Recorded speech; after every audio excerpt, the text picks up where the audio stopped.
పిల్లడి వస్తువులు ఉన్నాయి, ఖాళీ చేసిస్తే వేరే పిల్లలకి ఇస్తాం. సార్ సార్కి కార్తీక్ లాకర్ చూపించు. సరే సార్, రండి sir.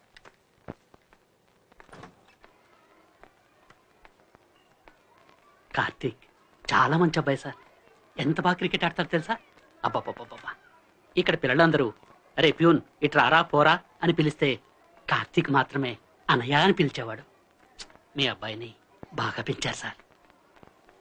Now all of you close your books and get ready for the oral test. నేను అడిగిన ప్రశ్నలన్నిటికీ కరెక్ట్గా సమాధానం చెప్పాలి. మొఘల్ సామ్రాజ్యం గురించి ప్రశ్నలు అడుగుతాను, నువ్వు చెప్పు.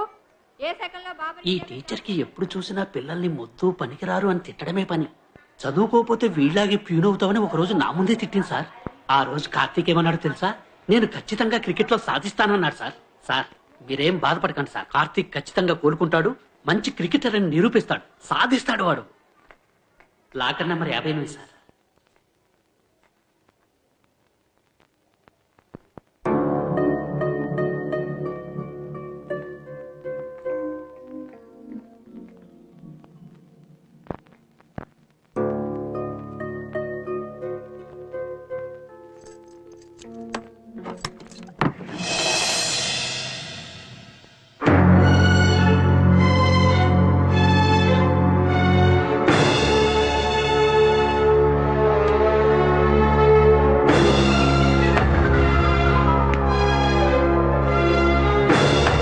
ఇష్టమైన క్రికెట్ వద్దని ఇష్టం లేని చదువుని ఫోర్స్ చేస్తే ఊరికి వెక్కదు.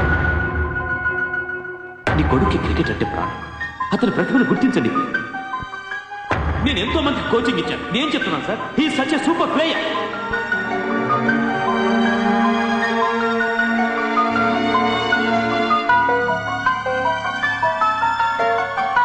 నైన్త్ క్లాస్ చదువుతున్నావు, టేబుల్స్ కూడా రావు, అసలు నీకేం తెలుసు? క్రికెట్ తెలుసు. ఇలా ధోని ఫోటో పెట్టుకుని వాడు బయోడేటా కంటెస్ట్ చేస్తే వాడిలో అయిపోతావా? ఎందుకు అవ్వకూడదు? ధోని అలా ఇన్స్పిరేషన్. చూస్తూ ఉండు, ఏదో రోజు నేను రంజీ ట్రోఫీ ఆడతాను.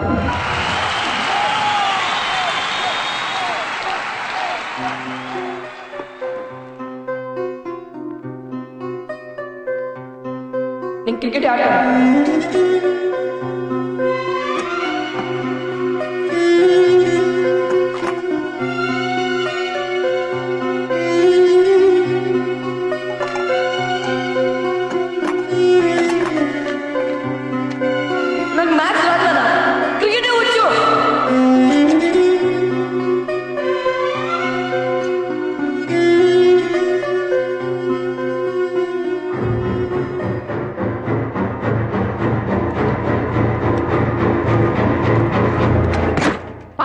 ఏ సంవత్సరం జరిగింది?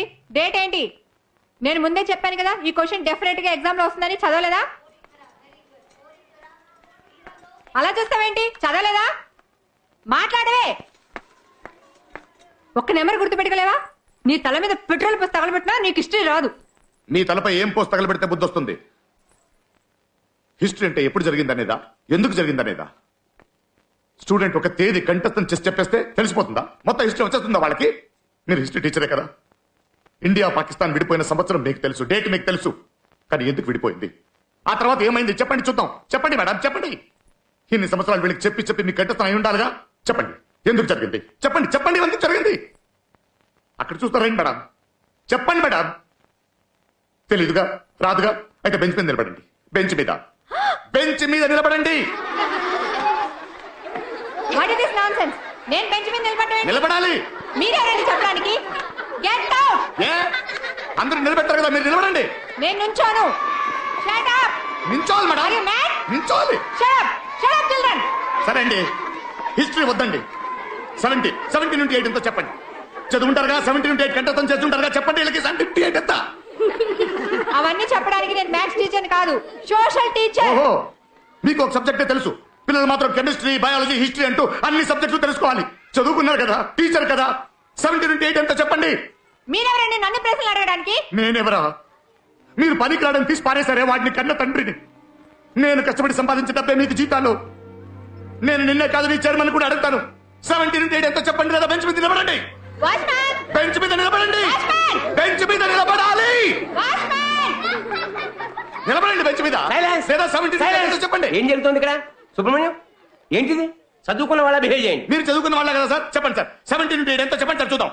చెప్పండి సార్. 17 into 8 ఎంతో చెప్పండి సార్. వీళ్ళందరికీ చెప్పండి సార్. చూడకుండా టపటపని చెప్పాలి సార్. వాచ్మ్యాన్, తీసుకెళ్ళవా? అరే ప్రిన్సిపల్ కదా, చెప్పండి సార్. చెప్పండి సార్. సార్ వదలండి సార్. నా కొడుకుని కొట్టేలా చేశారు కదా, ఒక్కరిని కూడా వదలను. వదలండి నేను. చదువు రాదు, మొద్దు, పనికిరాడు అని చెప్పి చెప్పి నేను నమ్మించేశారు కదరా మూర్ఖుడు. కోచ్ సార్, పిల్లల్ని అర్థం చేసుకునేవాడే తండ్రి. నా కొడుకుని నాకన్నా బాగా మీరే అర్థం చేసుకున్నారు. వచ్చే జన్మంటూ ఉంటే వాడు మీ కొడుకుగానే పుట్టాలి. Sorry sir. కావాలరండి. పిచ్చారా నీకు? ఎంత పెద్ద స్కూలు, అక్కడికి వెళ్ళి గొడవ చేస్తావా? ఆ పిచ్చి ఇప్పుడే దిగింది నాకు. నేను గొడవ పడలేదు, న్యాయం అడిగాను. చదువుకున్న వాళ్ళ ప్రవర్తించమంటాడా ఆ ప్రిన్సిపల్? వాళ్ళు చదువుకున్న వాళ్ళైతే పిల్లల్ని మొత్తం తిడతారా వాళ్ళు? ఇండిపెండెన్స్ డే అంటే ఏంటని అర్థం చెప్పకుండా స్పెల్లింగ్ నేర్పే వాళ్ళంతా టీచర్స్ ఇక్కడ. అందుకని క్లాస్ టీచర్ బెంచ్ ఎక్కమంటావు నువ్వు? బెంచ్ మీదే కాదు, కోర్టు మెట్లు ఎక్కిస్తా. ఎవరిని వదలను నేను. అంత కోపం మంచిది కాదు సుబ్బు. కోపం కాదు సార్, ఆవేదన. బాధేస్తుంది సార్. నేను ఎప్పుడు నా కొడుకుని కొట్టలేదు సార్. కొట్టేలా చేయించారు. చదువు చదువు చదువు. చదవడం కోసం బ్రతకాలా, బ్రతకడం కోసం చదవాలా అర్థం కావట్లేదు. కరెక్ట్. తప్పు చేస్తేనే కదా సార్ 4 విషయాలు తెలుసుకుంటారు. మరి ఈ పిల్లల్ని పట్టుకుని చదువు చదువు చదువు తప్పే చేయకూడదంటే ఎలా సార్? కరెక్ట్. ఏ లక్ష్మణ్ సార్, మీ మనవరాలు స్కూల్ బ్యాగ్ మీరే డైలీ తీసుకెళ్తారుగా. ఎంత వెయిట్.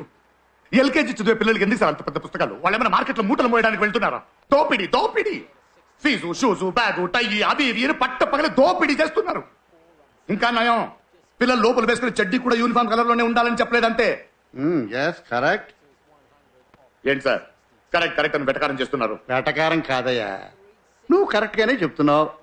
కానీ 4 గోడల మధ్య చెప్తే ఏమంటారు? పిచ్చోడు అంటారు. ఇది దెబ్బ తగిలింది కదా, నొప్పెడుతుంది కదా, ఇది పెద్ద సమస్యే కదా. 10 మందికి తెలిసేటట్టు చెప్పవయ్యా. 10 మందికి తెలిసే చోటు చెప్పు. చెప్పండి సార్. ఎవరికి చెప్పాలి, ఎక్కడ చెప్పాలో చెప్పండి సార్. వెల్కమ్ బ్యాక్ టు ఎటు వెళ్తున్నాం. ఒక సైంటిస్ట్ అయి పెద్దయిన తర్వాత ఎన్నో అద్భుతమైన ఇన్వెన్షన్స్ చేయాలని కలలుగన్న ఒక చిన్న పిల్లవాడు పెద్దయిన తర్వాత ఒక బ్యాంక్ ఉద్యోగంతో ఎందుకు సరిపెట్టుకుంటున్నాడు? అలాగే చిన్నప్పటి నుంచి ఒక బ్యాట్ బాలుతో ఎన్నో ఫీట్లు చేసి తర్వాత ఒక మంచి స్పోర్ట్స్ పర్సన్ అవ్వాలని కలలుగన్న ఒక కుర్రాడు పెద్దయిన తర్వాత ఎందుకు సింపుల్ గా ఒక గవర్నమెంట్ జాబ్ తో సరిపెట్టుకుంటున్నాడు? తప్పెవరిది? ఇలాంటి ఎన్నో ప్రశ్నలున్నాయి. ఎన్నో లోతైన ప్రశ్నలు, ఆలోచింపజేసే ప్రశ్నలు. మరి వీటన్నిటికీ సమాధానాలు? ఆ సమాధానాలు వెతకడమే ఇవాళ మన లైఫ్ షో ఉద్దేశ్యం. తప్పు ఎవరిది? ఎవరిని నిందించాలి? పిల్లల్నా, పెద్దల్నా, లేక హోల్ ఎడ్యుకేషన్ సిస్టమ్ నా? మన ఎడ్యుకేషన్ సిస్టమ్ పిల్లలకు వరమా, శాపమా? ఎటు వెళ్తున్నాం? Discussion continuous. మీకు జైలుకి వెళ్ళడం ఇష్టమా మేడం? మా కాలేజెస్, స్కూల్స్ అన్ని జైలు లాగానే ఉన్నాయి మేడం. ఒక్క నిమిషం మైక్ ఇవ్వండి మేడం. మా నాన్నకి ఏమో నన్ను ఇంజనీరింగ్ చదివించాలని ఆశ, నాకేమో ఎంబీబీఎస్ చేయాలని కోరిక. కానీ మా జ్యోతిష్కుడు నేను బీఎస్సీ మ్యాథ్స్ చేయాలని డిసైడ్ చేశాడు. జ్యోతిషుడా? అవును మేడం. మా నాన్న నా జాతకం తీసుకెళ్లి జ్యోతిష్కుడికి ఇచ్చి నా ఫ్యూచర్ ఎలా ఉండిద్దో చూడమని చెప్తే ఆయనేమో నేను లెక్కల్లో పులేనేసి వెళ్ళిపోయాడు మేడం.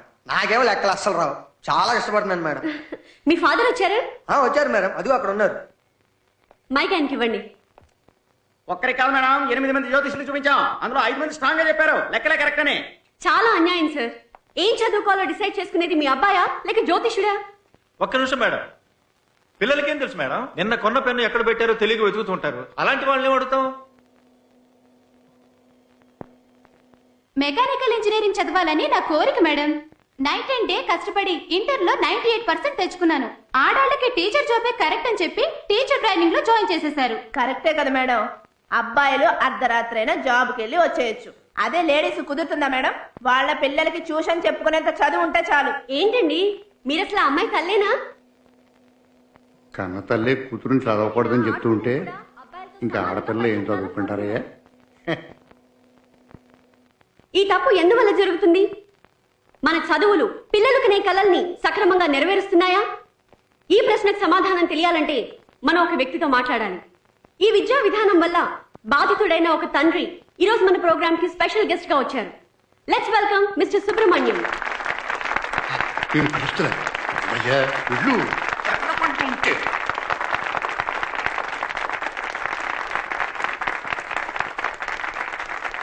నమస్తే. Welcome to the show. S Subrahmanyam గారు, మీ గురించి మీరే చెప్పండి. ఏం చెప్తామండి, పొట్ట కుట్టి కోసం ప్రతిరోజు పోరాడుతున్న మిడిల్ క్లాస్ మధ్యతరగతి వాడిని.